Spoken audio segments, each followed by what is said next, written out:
जी साड़ू साहब, कुछ पता चला? अरे यार अभिजीत, ये बात गलत है यार। आते ही धन्य से सवाल कर देते हो। मैं यार आए हो, हाल चाल पूछो, अपने बताओ। मतलब हाल चाल? अरे हाल चाल पूछने वाला था सर। कैसी है तारिका जी? अरे भाई साहब, मैं अपने बारे में बात कर रहा हूँ भाई।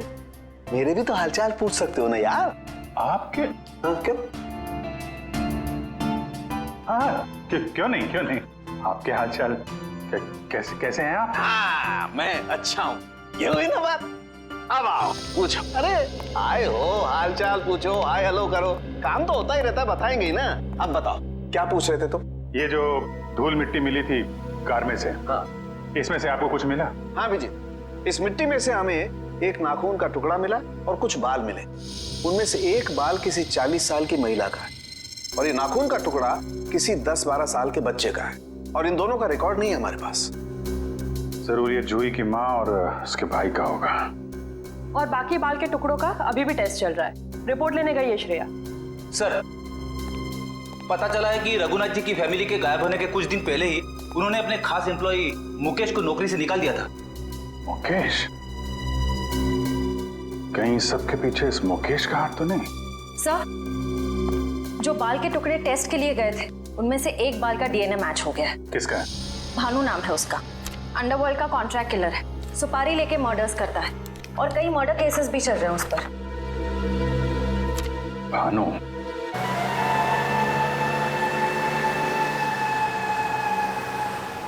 मुकेश, तुम्हें पूरा यकीन है ये बाइक वाला आदमी भानु ही है?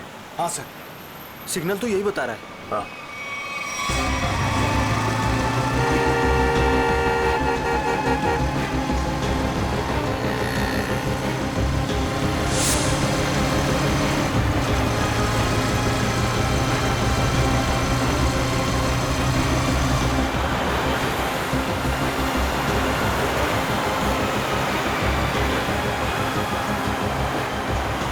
अचानक गायब कहाँ हो गया? दिखाई नहीं दे रहा।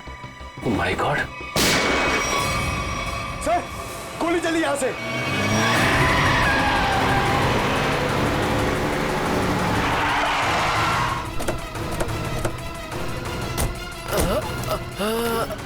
बताओ भानु, कैसे हुआ ये सब?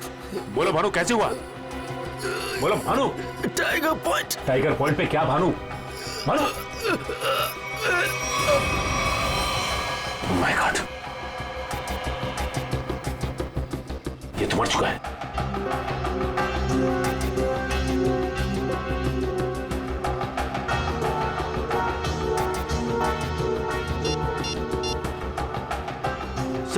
सर, इसके मोबाइल में एक अनआइडेंटिफाइड नंबर से मैसेज आया था। एक मिनट।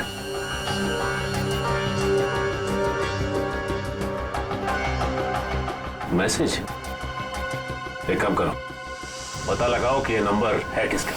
रघुनाथ जी की कंपनी में 20 साल पूरे काम किया हूं मैं। फ्लोर मैनेजर था, प्रोडक्शन, लेबर सब मैं ही संभालता था। तो तुम्हें नौकरी से क्यों निकाल दिया मुकेश? जी सच तो ये है कि दोनों पार्टनर्स में यानी कि कुमार साहब और रघुनाथ जी के रिश्तों में दरार आ गई थी। दरार? इस दरार की वजह क्या थी? जी वो कुमार साहब को लगा कि रघुनाथ जी उनके साथ कुछ धोखा कर रहे हैं। चोरी छिपे कुछ डीलिंग्स भी कर लेते हैं। और इसलिए कुमार ने तुम्हें रघुनाथ पर नजर रखने के लिए कहा? जी हाँ, मैं रघुनाथ जी की हर खबर कुमार साहब को देता था। वो किससे मिलते हैं, क्या डील करते हैं, क्या लेन देन है, सब। और जब रघुनाथ ने तुम्हें पकड़ लिया ये सब करते हुए, तो उन्होंने तुम्हें काम से निकाल दिया? जी हाँ। और उसके ठीक 1 साल बाद में कुमार जी और रघुनाथ जी ने अपनी पार्टनरशिप खत्म कर दी। जी हाँ, ये तो होना ही था। अच्छा, वैसे इंस्पेक्टर विजय क्या जानना चाहते थे तुमसे? जी वो कुमार साहब के एक्सीडेंट के बारे में पूछने आए थे, जिनमें उनकी बच्ची और बीवी भी चली गई थी। और इंस्पेक्टर विजय को ऐसा लगता था कि ये एक्सीडेंट नहीं बल्कि एक मर्डर है। और जब पार्टनरशिप रही नहीं तो मर्डर की भी बात नहीं आती? जी दोनों पार्टनर अलग भी इस तरह हुए जैसे रजामंदी नहीं थी। और फिर दोनों एक ही बिजनेस में कंपटीशन करने लगे। और वो भी इस तरह के जैसे एक दूसरे को बर्बाद कर देंगे।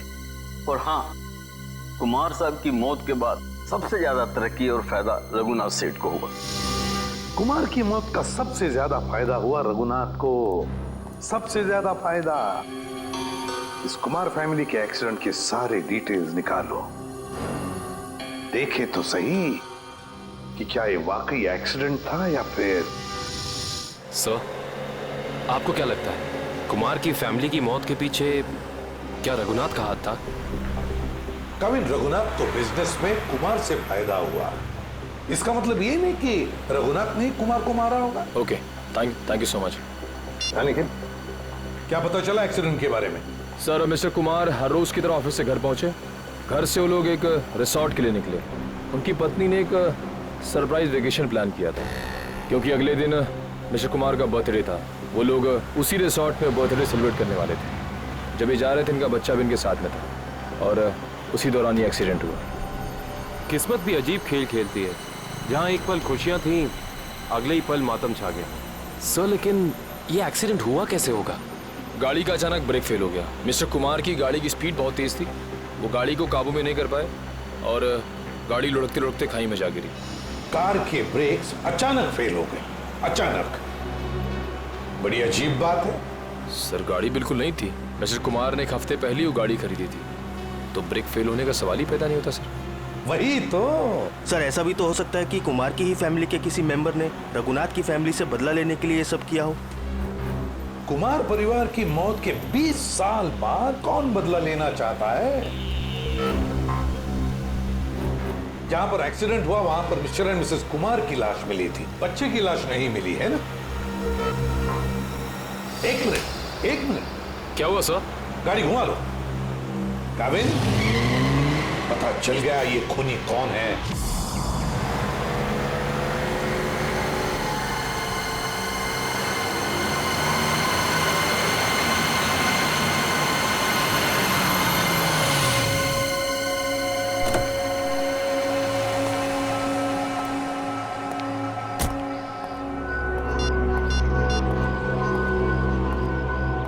हेलो, हाँ मैं पहुंच गया हूँ 42 माइलस्टोन के पास। अब क्या करना है? क्या पुल के नीचे 42 माइलस्टोन की तरफ? अच्छा ठीक है।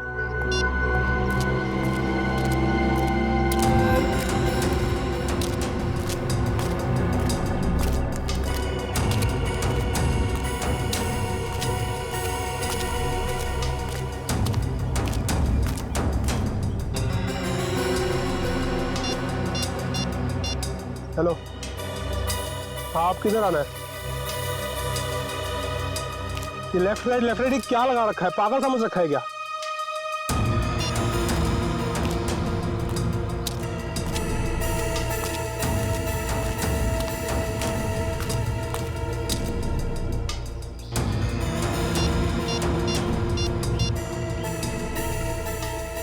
हेलो, मुझे क्या पागल समझा है क्या? तब से इधर उधर घुमा रही है। चुपचाप सामने आ जा, नहीं तो मैं वापस चला जाऊंगा। इधर मेरा मुंह खुला और तुम जेल के अंदर, इसलिए जल्दी से सामने आ और मुझे मेरा रोकड़ा दे ताकि मैं जाऊं यहां से। मैं जा रहा हूं।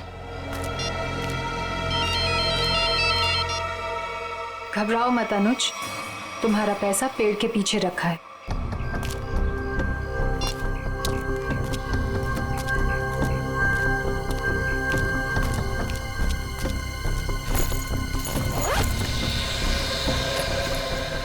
वाह रे वाह, क्या तकदीर है मेरी। तो जैसे सोने के अंडा देने वाली 2-3 और मुर्गियां मिल जाए तो लाइफ सेट।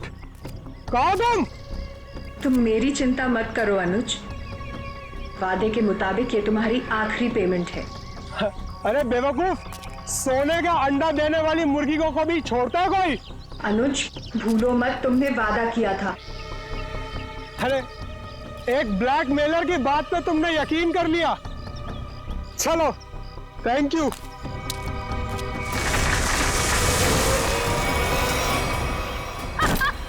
ये क्या कर रहे हो जोई तुम?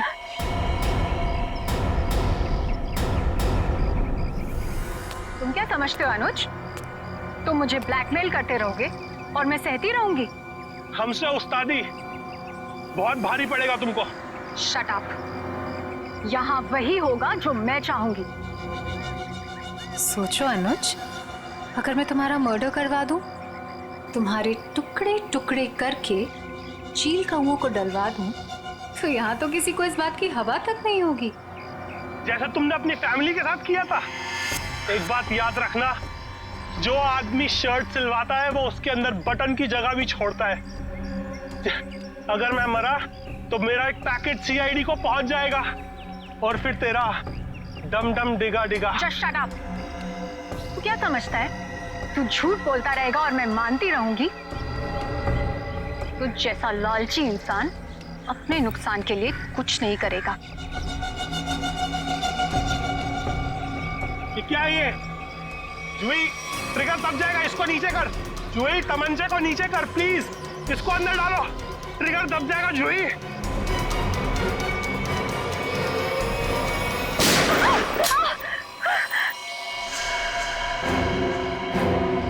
सीपी सर, आप तो आखिर आपको पता चल ही गया। खिलौना तुम्हारे हाथों में अच्छा नहीं लगता। अपने लोगों को कह दो चुपचाप हमारे हवाले हो जाए। देख क्या रहे हो? भून दो एसीपी को।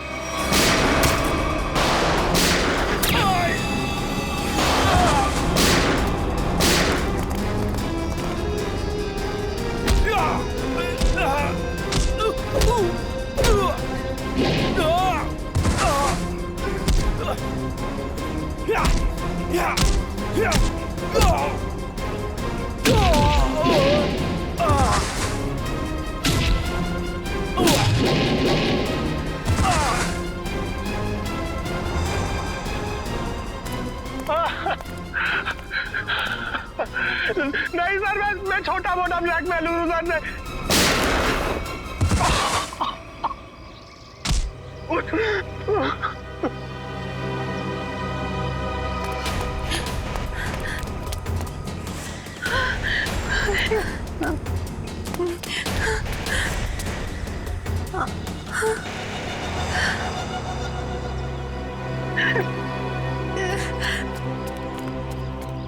देखो इस प्यारी बिटिया को जिसने अपने माता पिता का खून कर दिया।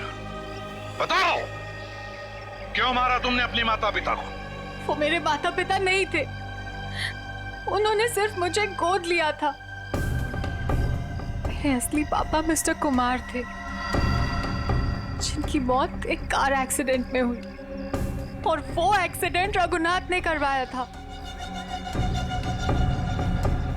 और अपनी माता पिता की मौत का बदला लेने के लिए तुमने रघुनाथ और उसकी बीवी को मारने का प्लान बनाया, और उसके लिए तुमने भानु को पैसे भी दिए, है ना? हाँ, और भानु ने उस काम को पूरा अंजाम दिया। उसके बाद तुमने भानु के हाथों विजय जी को मरवा दिया, और फिर भानु को भी अपने रास्ते से हटा दिया। हाँ, क्योंकि मैं अपने खिलाफ कोई सबूत नहीं छोड़ना चाहती थी। तो सारे इल्जाम अनुज पर आ जाए, है ना? और अनुज, तुम जूही के घर पे रघुनाथ जी की हैट रख के तुमने एक बंद केस को खोल दिया। चोर चोर मौसेरे भाई, वाह रे वाह। लेकिन एक बात याद रखना, मुजरिम चाहे कितना भी चालाक हो, उसका आखिरी ठिकाना तो जेल की चार दीवारी में भी होता है। अब जेल की सलाखों के पीछे सड़ते बैठना फांसी का ऑर्डर आने तक। वो समझाने की कोशिश करती है कि पार्टियों में तो अक्सर देर हो सकती है, उसमें इतना अपसेट नहीं होना चाहिए। रघुनाथ अपनी बेटी की बात सुनते ही चिल्लाने लगते हैं। जूही पिता का डर सह नहीं पाती, वो अपनी भरी आंखों से अपने कमरे की तरफ भागती है। कमरा बंद किए बिना खाए पिए जूही सो जाती है। इसका हम नाट्य रूपांतरण करते हैं।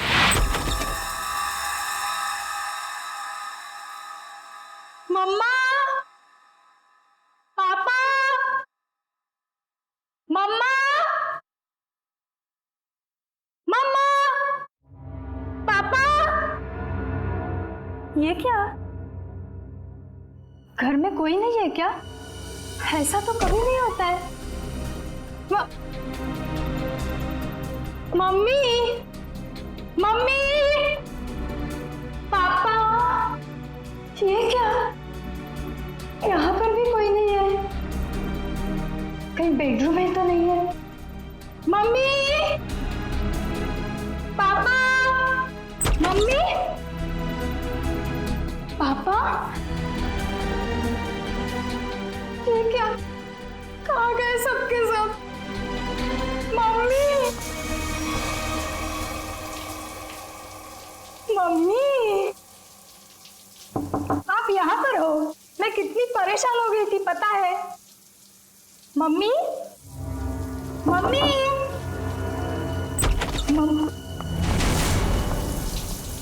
ये क्या? पानी का नल खुला छोड़ के? मम्मी तो ऐसा कभी नहीं करती। मम्मी, पापा, राहुल, राहुल, राहुल, राहुल, अरे राहुल को स्कूल छोड़ने गई होगी मम्मी।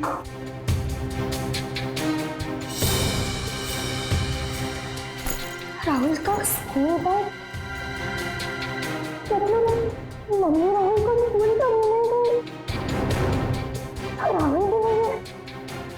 मम्मी, पापा, पापा की गाड़ी,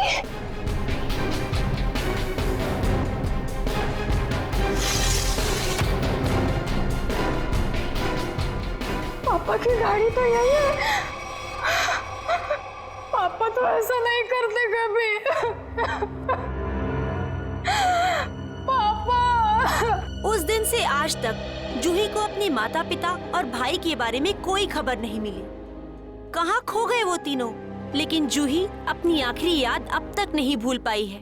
अपनी मम्मी की पिंक साड़ी और पापा के स्टाइलिश हैट को, जो उन्होंने आखिरी दिन में पहना था, वो आज तक नहीं भूल पाई है। Just stop this nonsense. आप लोग किसी को चैन से जीने देंगे या नहीं? प्लीज मैम, आप प्लीज रुकिए। Shut up. और आप मेरे घर आए कैसे? परमिशन ली है ma'am. To hell with your permission. लोग मेरी जिंदगी को टेलीविजन शो का तमाशा समझते हैं। किसी के भी दर्द को स्टोरी बना देंगे। जिस घर से मेरी यादें जुड़ी हैं, आप उन्हीं यादों को एक्सपोज करेंगे। ये मैं नहीं होने दूंगी। Just go from here. चाहिए। ट्रस्ट मी मैम, हम ऐसा वैसा कुछ नहीं दिखा रहे हैं, बल्कि ये तो आपके लिए अच्छा ही है कि हो सकता है कि शो के बाद आपको नए फोन कॉल्स आए कि आपके मिसिंग पेरेंट्स मिल गए हैं। प्लीज मुझे और लालच मत दो। छोड़ दो मुझे मेरे हाथ में। I said just go from here. Sir, live telecast चल रहा है, आप गलत ना समझे। हम पूरे मसले को बहुत सेंसिटिवली हैंडल कर रहे हैं। सर समझाइए मैम को प्लीज।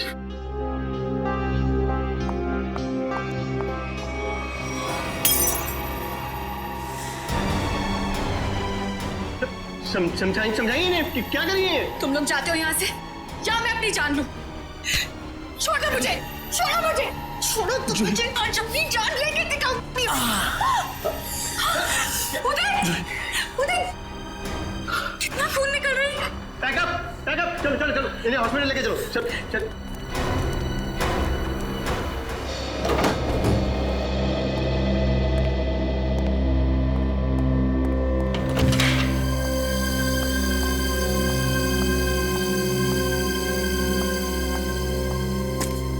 तुम बैठो, मैं तुम्हारे लिए हल्दी वाला दूध लाती हूँ। थोड़ा आराम मिलेगा। छोड़ो आराम आराम, इतनी फिक्र करती हो तो अपने गुस्से को कंट्रोल में रखना सीखो। मरने मारने पर उतर आई उस वक्त। तो फिर क्या करती? वो लोग मेरे घर वालों की इज्जत के साथ खिलवाड़ कर रहे थे, मेरे जख्म को रेत रहे थे। मेरे इमोशंस को कभी समझते ही नहीं हो। ऐसा नहीं है, नहीं समझता मैं तुम्हारे इमोशंस। जूही, मैंने ही कहा था, बहुत हिम्मत वाली लड़की हो। जिस तरह से तुमने इस दुख को समेटा और जिंदगी को फिर राह पर ले आई, कोई और होता कब का टूट जाता। तुम जैसा हमसफर बहुत नसीब से मिलता है। और तुम जैसा हस्बैंड भी हर लड़की को नहीं मिलता। इसी बात पर दूध नहीं, ग्रीन टी हो जाए। ठीक है, बैठो, मैं अभी लाती हूँ।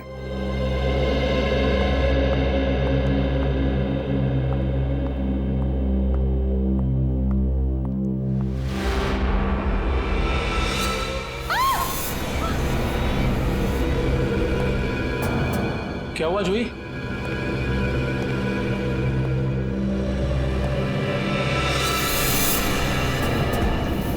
आपको क्यों लगता है कि ये हैट आपके पापा का है? कोई निशानी, कोई पहचान? ये उनका फेवरेट हैट था। मैंने बचपन से उन्हें यही हैट पहनते देखा था। देखिए जूही जी, प्लीज बुरा मत मानिएगा, लेकिन इससे ये प्रूव नहीं होता कि ये हैट आपके पापा का है। कोई खास दूसरी पहचान कुछ भी? उदय, इन्हें पापा के वो सारे फोटोज दिखाओ जिनमें उन्होंने यही हैट पहना था।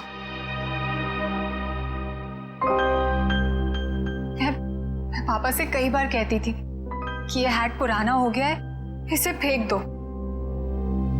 पापा कहते थे मेरा सर भी पुराना हो गया है, उसे भी फेंक दूं क्या?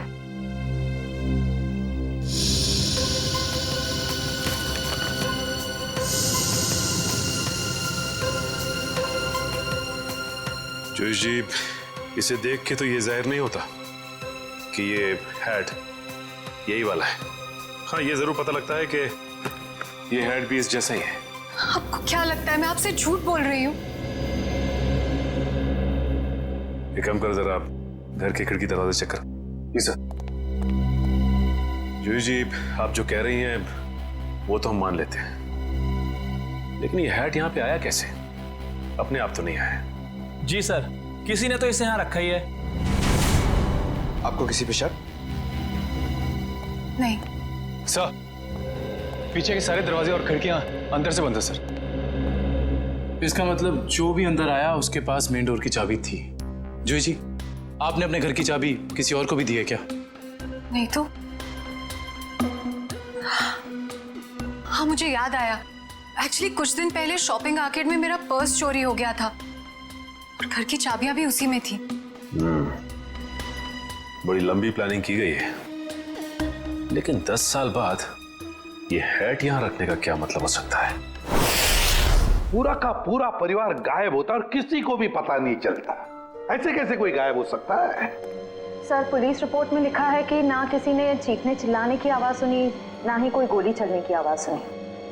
सर, जब ये हुआ तब जूही अपने ऊपर वाले बेडरूम में सो रही थी और बाकी के परिवार के लोग नीचे थे, तो अगर शोर शराबा होता तो जूही को जरूर सुनाई देता। एग्जैक्टली। अच्छा, इस वॉचमैन का क्या कहना है? सर, उसने बताया कि उसने ना किसी ऐसे आदमी को और ना ही ऐसी किसी गाड़ी को बाहर जाते हुए देखा। सर, यहाँ तक कि उसने रघुनाथ जी की फैमिली को भी उस घर से बाहर जाते हुए नहीं देखा। सर, रिपोर्ट में ये भी लिखा है कि घर में जबरदस्ती अंदर आने का कोई निशान भी नहीं मिला था। सर, एक बात समझ में नहीं आ रहा, जब घर के सारे लोग गायब हैं, तो ये जूही कैसे बच गई? वही तो, जूही को क्यों छोड़ा है? सर, हो सकता है उसे जानबूझकर किडनैप नहीं किया गया, ये भी कोई साजिश हो।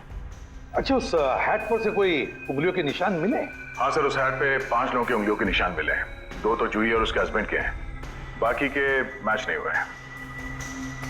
जूही और उसके पति की उंगलियों के निशान। हो सकता है 10 साल बाद जब अपने पिता की हैट देखी तो दोनों ने उठाई होगी। सर, अखबार की एक कटिंग में लिखा था कि रघुनाथ जी के एक भाई है, हिमांशु, जिनसे उनकी ज्यादा बनती नहीं थी। दोनों भाइयों में प्रॉपर्टी को लेकर कोई झगड़ा चल रहा था और बाद में हिमांशु ने जूही से कुछ पुराने इन्वेस्टमेंट्स लौटाने के लिए कहा था। सर, इस हिमांशु के बारे में पता लगाना पड़ेगा। सर, एक और बात पता चली है। क्या? सर, जब हम इस केस की फाइल्स लेने गए तो वहां से पता चला कि ये फाइल्स इंस्पेक्टर विजय भी 2-3 दिन पहले लेकर गए थे। इंस्पेक्टर विजय? यार, इंस्पेक्टर विजय तो रिटायर हो चुका है और फिर भी उसे इस केस में दिलचस्पी क्यों? रिटायरमेंट के बाद में तो केस छोड़ देना पड़ता है। नहीं नहीं नहीं नहीं, ये नहीं हो सकता। या तो रघुनाथ जी का केस सॉल्व होगा या तो रिटायर्ड इंस्पेक्टर विजय डिसॉल्व होगा। ये मेरी भी जिद है। और रणजीत, मैं बहुत नजदीक पहुंच गया हूं। किसी भी दिन कमिश्नर के पास पहुंच सकता हूं। सर्विस के दौरान 99 केस और रिटायरमेंट के बाद ये पहला केस, यानी हो गए पूरे 100। रणजीत, मैं बाद में फोन करता हूं। मैं देख के आता हूं क्या गिरा है।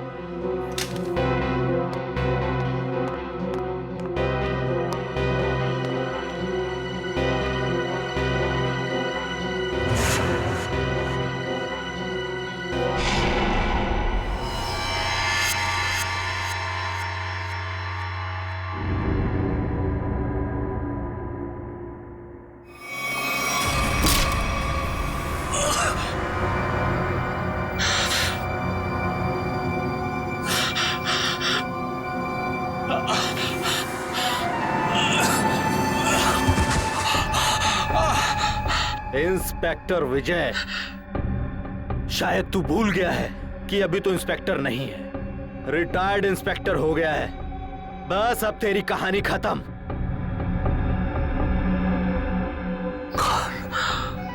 कौन हो तुम? कौन हो तुम? बहुत ठोका था ना मुझे, अभी तक मेरी हड्डियां बोलती हैं। बस अब बस, चार्जशीट भूल जा, फाइल भूल जा। क्यों दबे हुए केस को हवा दे रहा है? बंद कर दे वो केस, बंद कर दे।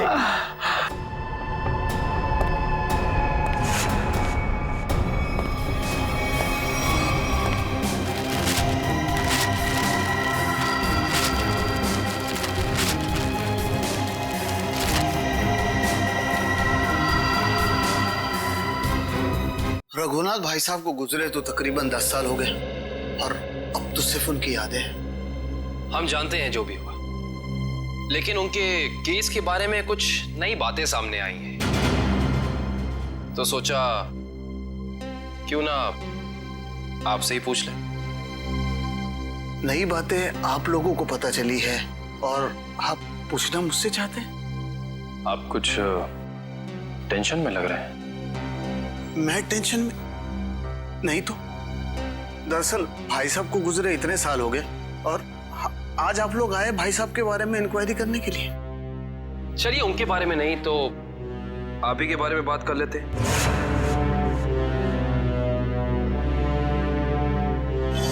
कल दोपहर में कहां थे आप? कल ऑफिस में था। ऑफिस? Really? इसमें हैरान होने वाली क्या बात है? आप कल 12 से 3 बजे तक ऑफिस में ही थे। एक्चुअली मैं लंच आवर्स में घर आता हूँ 2-3 घंटा रेस्ट करने के लिए। आपके घर का एड्रेस 54 गुलमोहर रोड है ना? जी नहीं। लेकिन आपकी कार कल उस वक्त उसी बंगले के सामने खड़ी थी। मेरी याददाश्त, दरअसल मैं सठियाने लगा हूं। मैं कल रुक गया था एक दोस्त के यहाँ, वो भी वहीं गुलमोहर में ही रहते हैं। मिस्टर हिमांशु जी, झूठ बोल रहे हैं आप। वहां पे आपका कोई दोस्त नहीं, बल्कि आपकी भतीजी जूही रहती है, समझे आप? इसलिए झूठ बोल के कोई फायदा नहीं है। हम जानते हैं कि आप जूही से मिलने गए थे उसके घर। हाँ, मुझे उससे कुछ काम था। काम था इन्हें? हाँ, फिर आप उससे मिले क्यों नहीं? बल्कि आप तो छिपते छिपाते उसके घर गए, उसके किचन के प्लेटफॉर्म पे उसके पिता रघुनाथ जी की हैट रखी और बड़े आराम से वहां से निकल गए। क्यों? हैट? कौन सा हैट? मिस्टर हिमांशु, आपको लगता है कि आप ऐसी गोल गोल बातें करके सीआईडी से बच सकते हैं? कसम से, ना तो मैं भाई साहब की किसी हैट के बारे में जानता हूं और ना ही उनके लापता होने के बारे में। हिमांशु जी, ये क्या है?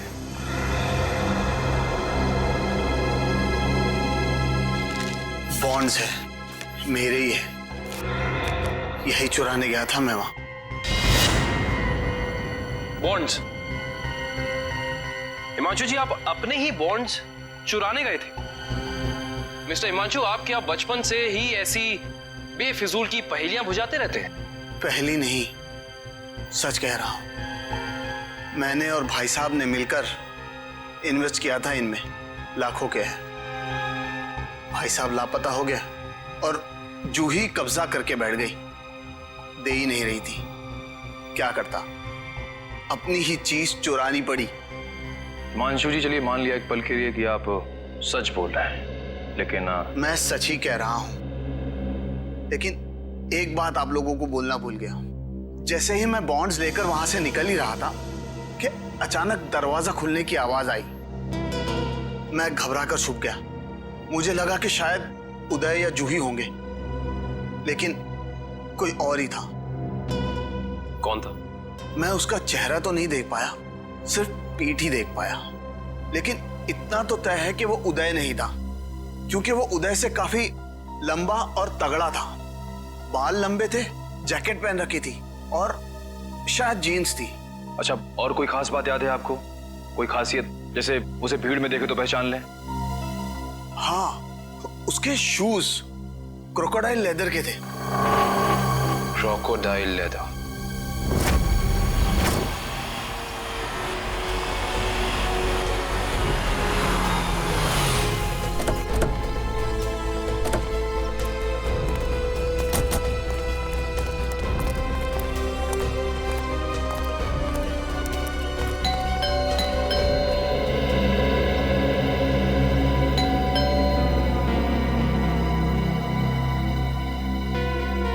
विजय,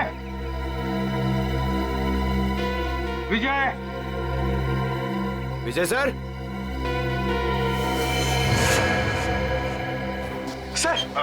सर दरवाजे में से धुआं आ रहा है सर। माय गॉड, दुष्यंत दरवाजा खोलो। विजय, विजय, विजय, विजय, पेपर जल रहा है, जल्दी से बुझा दें। Yes sir. Vijay, Vijay sir,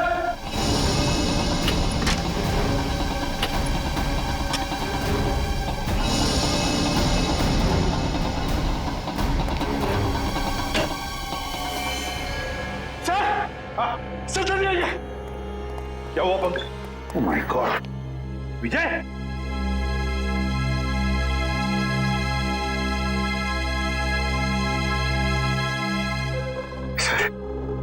sir ये मर चुके हैं। सिर पर वार किया है, गोली भी चली है सीने में। सर, दो गोलियां लगी हैं। माय गॉड,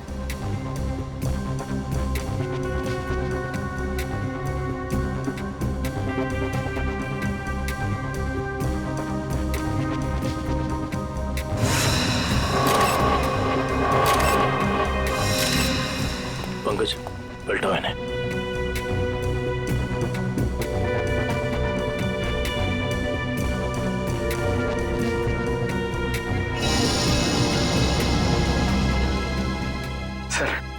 सर ये कैसे हो सकता है सर?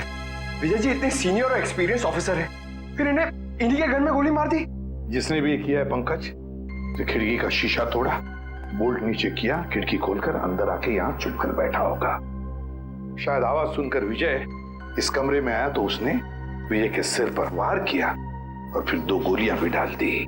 सर, लगता है कि खूनी और विजय जी की कोई पुरानी दुश्मनी थी, इसीलिए रिटायरमेंट के बाद मौका मिलते ही इन्हें मार डाला। ये भी तो हो सकता है ना दुष्यंत, कि विजय किसी मुजरिम के लिए खतरा बन गया था, शायद उसी ने किया हो। ढूंढो इस कमरे को अच्छी तरह, एक एक कोना छानो। और पंकज, कुछ ना कुछ तो मिलना चाहिए, ढूंढो अच्छी तरह से।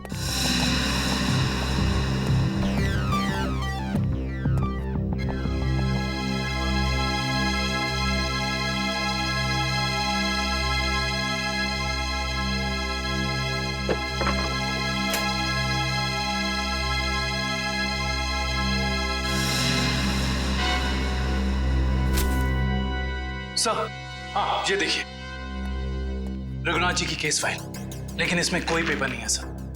बाकी सब केस फाइल के पेपर्स हैं। ये देखिए सर, सब में पेपर्स हैं, सिवाय इसके। तो भी दुष्यंत, इसका एक ही मतलब है, इसके अंदर जो पेपर्स है वो वहां जलाए जा रहे थे। कोई नहीं चाहता था कि रघुनाथ के केस के बारे में हमें कुछ पता चले। सर, हाँ सर, विजय जी का मोबाइल मिला और आखिरी कॉल उन्होंने किसी अनुज को किया था। तो फोन करो इस अनुज को।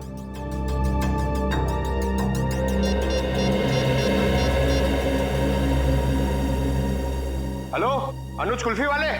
अरे यार, मैंने 10 कार्टन मलाई कुल्फी बोली थी, क्या हुआ? अभी तक भिजवाई क्यों नहीं? क्या कुल्फी वाले नहीं हो? तो फिर कौन हो तुम? मॉडल? मॉडल है? मॉडल अनुज? मॉडल और पुलिस वाले का क्या कनेक्शन हो सकता है? सर, कनेक्शन ये है कि आज से 3 साल पहले तक जूही मेरी गर्लफ्रेंड थी और 10 साल पहले जूही का पूरा परिवार गायब हो गया था। और इंस्पेक्टर विजय को यह लगता था कि शायद मैं उनके गायब होने के बारे में उन्हें कुछ इंफॉर्मेशन दे सकता हूँ।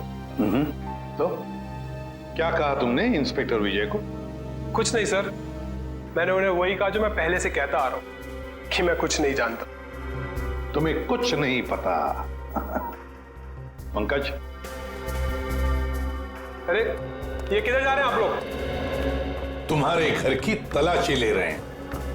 अच्छा अनुज, ये बताओ कि जूही के घर से उसके पिता की हैट मिली है, इतने दिनों बाद वो हैट वहां कैसे आई? सर मैं आपसे सच कह रहा हूँ, ना तो मैं किसी हैट के बारे में जानता हूँ और ना ही किसी गायब हुए परिवार के बारे में। अनुज, तुम्हारे और जूही के परिवार एक दूसरे को अच्छी तरह से जानते थे और फिर भी तुम कह रहे हो कि तुम्हें कुछ नहीं मालूम है? चलो ठीक है, तो अब बताओ कल दोपहर को कहां थे तुम? कल मैं अपने एक फ्रेंड के एग्जीबिशन की ओपनिंग में गया था। फ्रेंड की एग्जीबिशन की ओपनिंग में गए थे? अच्छा। सर इसके घर में तो कुछ नहीं मिला और वो जूते भी नहीं जिसके बारे में हिमांशु ने हमें बताया था। अनुज, तुम होशियार बनने की बहुत कोशिश करते हो, मगर हो नहीं। फिर से मुलाकात होगी।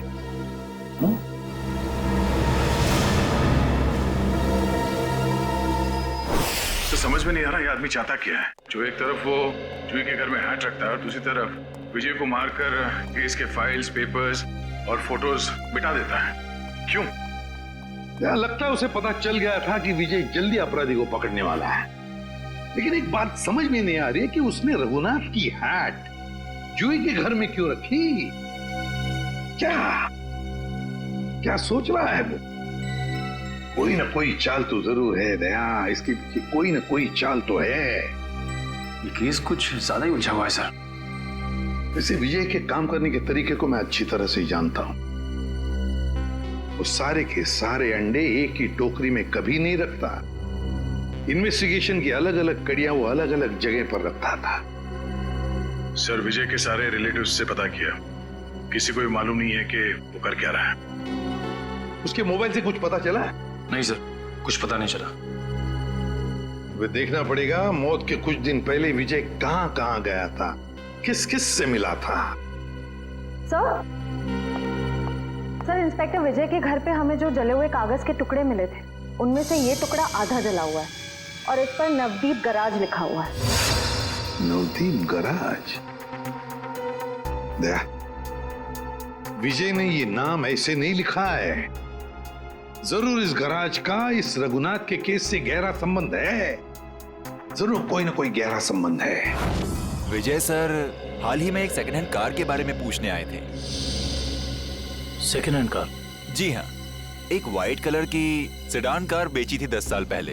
विजय सर उसी के बारे में पूछने आए थे। उस गाड़ी के कोई रिकॉर्ड या पेपर्स होंगे आपके पास? जरूर सर, हम रिकॉर्ड हमेशा पक्का रखते हैं। गाड़ियों का मामला है, क्या पता कब कोई चोरी की निकल आए। शेखर, वो जरा गाड़ियों की सेल डिटेल की फाइल लेके आना। याद है ये गाड़ी किसने खरीदी थी? जी हाँ, कोई गिरीश साहब थे, उन्होंने खरीदी थी। ये लीजिए सर। ये लीजिए, ऊपर ही रखे हुए हैं, विजय सर को दिखाने के लिए ही निकाले थे।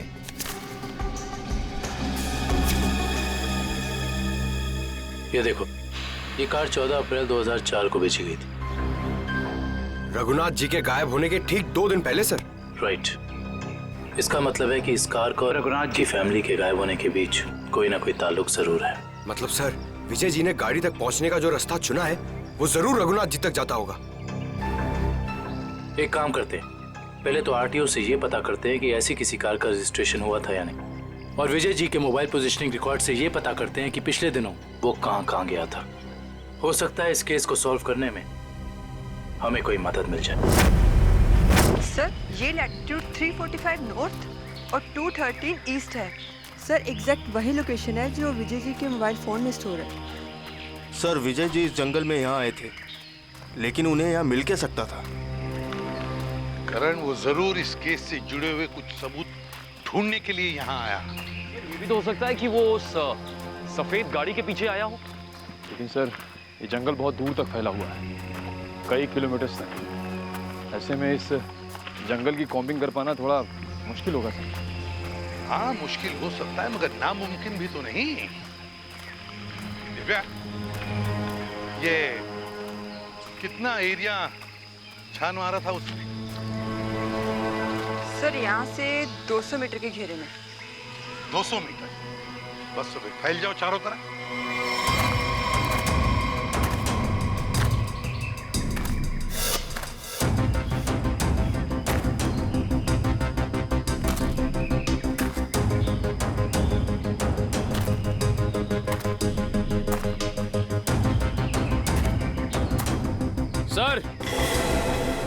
हाँ हाँ निखिल। सर हाँ ये देखिए सर।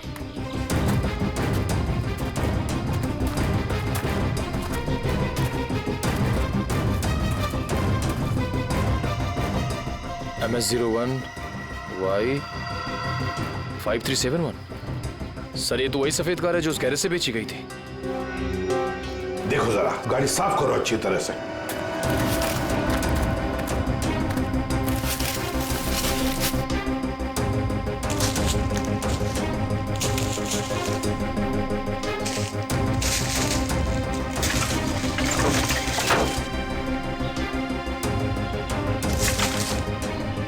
साफ करो, अच्छी तरह से साफ करो।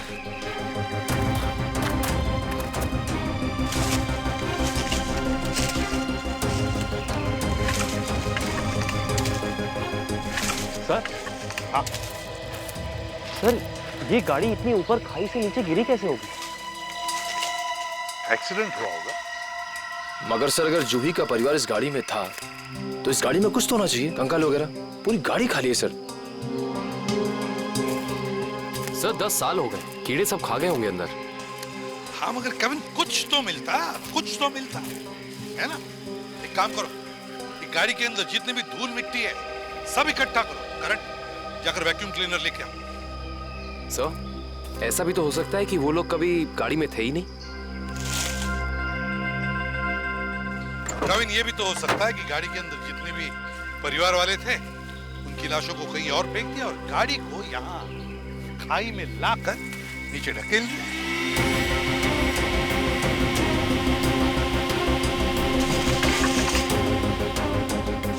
सर हाँ ये देखिए सर, लॉकेट। सर ये तो जूही की माँ का लॉकेट है। बिल्कुल ऐसा ही लॉकेट मैंने उन्हें एक फोटो में पहने हुए देखा है।